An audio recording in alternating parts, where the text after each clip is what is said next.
राष्ट्रपति कोविंद की bypass surgery सफल, राजनाथ ने डॉक्टरों को दी बधाई। नई दिल्ली। राष्ट्रपति रामनाथ कोविंद की मंगलवार को दिल्ली के अखिल भारतीय आयुर्विज्ञान संस्थान एम्स में बाईपास सर्जरी सफल रही। रक्षा मंत्री राजनाथ सिंह ने एम्स के निदेशक से राष्ट्रपति के स्वास्थ्य के बारे में जानकारी ली और डॉक्टरों को सफल ऑपरेशन के लिए बधाई दी। राजनाथ सिंह ने ट्वीट कर कहा, राष्ट्रपति रामनाथ कोविंद की दिल्ली के एम्स में सफल बाईपास सर्जरी की गई है। मैं सफल ऑपरेशन के लिए डॉक्टरों की टीम को बधाई देता हूं। राष्ट्रपति के स्वास्थ्य की जानकारी के लिए निदेशक एम्स से बात की। उनकी सलामती और शीघ्र स्वस्थ होने की प्रार्थना करता हूं।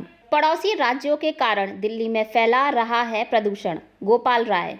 नई दिल्ली। आम आदमी पार्टी आप ने केंद्र सरकार से दिल्ली समेत पूरे नॉर्थ इंडिया में बढ़ते प्रदूषण को रोकने की मांग की है। आपका कहना है कि दिल्ली अपने स्तर पर कोशिश कर रही है, जिससे दिल्ली का प्रदूषण 25% तक कम हुआ है, लेकिन पड़ोसी राज्यों से हो रहे प्रदूषण पर केंद्र सरकार सो रही है। आप नेता और मंत्री गोपाल रॉय ने प्रेस वार्ता के दौरान कहा कि वायु प्रदूषण पर जो हालिया रिपोर्ट सामने आई है, उसमें दिल्ली का प्रदूषण बेहद कम हुआ है। कभी पहले स्थान पर रहने वाली दिल्ली अब 10वें स्थान पर पहुंच गई है। इस रिपोर्ट के मुताबिक प्रदूषण अब 15% कम हुआ है। आप मंत्री ने आगे कहा कि दिल्ली में प्रदूषण अपना नहीं है, ये एयर सेटअप का मामला है। दिल्ली के अगल बगल राज्यों में अगर प्रदूषण होगा तो इसका सीधा असर दिल्ली पर ही पड़ेगा। जैसे कि वायु प्रदूषण पर बीते दिनों जो रिपोर्ट आ रही है, उसमें नोएडा, ग्रेटर नोएडा, गुड़गांव या फिर दादरी में वायु प्रदूषण बढ़ा है, जिसका पूरा असर दिल्ली पर पड़ रहा है। कमर दर्द से पीड़ित मरीजों का हो रहा सफल उपचार। मुंगेर। इन दिनों कमर दर्द से पीड़ित मरीजों का सफल उपचार मुंगेर सदर अस्पताल के फिजियोथेरेपी सेंटर में किया जा रहा है। फिजियोथेरेपी सेंटर के फिजियोथेरेपिस्ट राजकुमार सिंह कहते हैं कि कमर दर्द के अनेक कारण हो सकते हैं। कमर दर्द से पीड़ित मरीजों को 4 विधि से उपचार किया जाता है।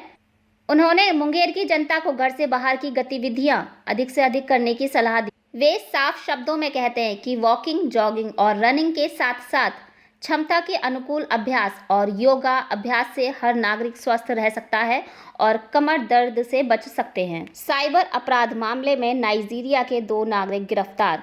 उत्तराखंड और तेलंगाना पुलिस को भी है आरोपितों की तलाश। गंगटोक। सिक्किम के खुफिया पुलिस विभाग सीआईडी ने साइबर अपराध के मामलों में 2 नाइजीरियाई नागरिकों को गिरफ्तार किया है।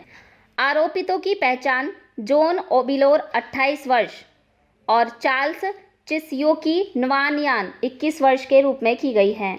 दोनों ग्रेटर नोएडा में रह रहे थे और वहां से विभिन्न सोशल नेटवर्क के जरिए धोखाधड़ी का धंधा चला रहे थे। गिरफ्तार नाइजीरियाई नागरिकों पर सिक्किम के एक व्यक्ति से 82 लाख रुपए की धोखाधड़ी करने का आरोप है। सीआईडी के अतिरिक्त पुलिस अधीक्षक रिनजिंग छोपेल राय और इंस्पेक्टर विक्रम राय के नेतृत्व में गत 26 मार्च को ग्रेटर नोएडा से आरोपितों को गिरफ्तार किया गया। आरोपितों को रविवार सिक्किम लाया गया और हाल उन्हें पुलिस रिमांड पर रखा गया है। आरोपितों के विरुद्ध वर्ष 2019 में सीआईडी में मामला दर्ज किया गया था। लगभग 2 साल की गहन और अथक जांच के बाद सीआईडी आरोपितों को गिरफ्तार करने में सफल रही। ऋषिकेश बद्रीनाथ हाईवे खोलने पर फैसला बुधवार को। नई टिहरी। ऋषिकेश बद्रीनाथ हाईवे को तोता घाटी में यातायात खोलने के लिए बुधवार को फैसला होगा। इससे पहले डीएम के आदेश पर संयुक्त टीम तोता घाटी का निरीक्षण करेगी। पहाड़ी कटिंग के लिए एनएच ने बीते 12 मार्च से 31 मार्च तक शटडाउन लिया था। एनएच के लिए सिरदर्द बनी तोता घाटी की चट्टानों की फाइनल कटिंग के लिए एनएच द्वारा जिला प्रशासन से रात्रि में शटडाउन दिए जाने का आग्रह किया था, लेकिन रात्रि में की गई कटिंग से हाईवे पर कई बार अचानक पहाड़ी चट्टानें भर कर गिरी थी, जिससे हाईवे से यातायात को पास करना जोखिम भरा बन गया था। जानमाल की सुरक्षा की दृष्टि से एनएच ने 10 मार्च को डीएम टिहरी से तोता घाटी को पूरी तरह बंद किए जाने हेतु शटडाउन दिए जाने का निवेदन किया। एसडीएम कीर्तिनगर की रिपोर्ट के बाद डीएम ईवा आशीष श्रीवास्तव ने 12 मार्च को एनएच को 31 मार्च तक के लिए पूरा शटडाउन दे दिया था। एनएच के अधिकारियों ने पिछले साल तोता घाटी में कटिंग के लिए 22 से 31 मार्च तक का पहला शटडाउन लिया गया था।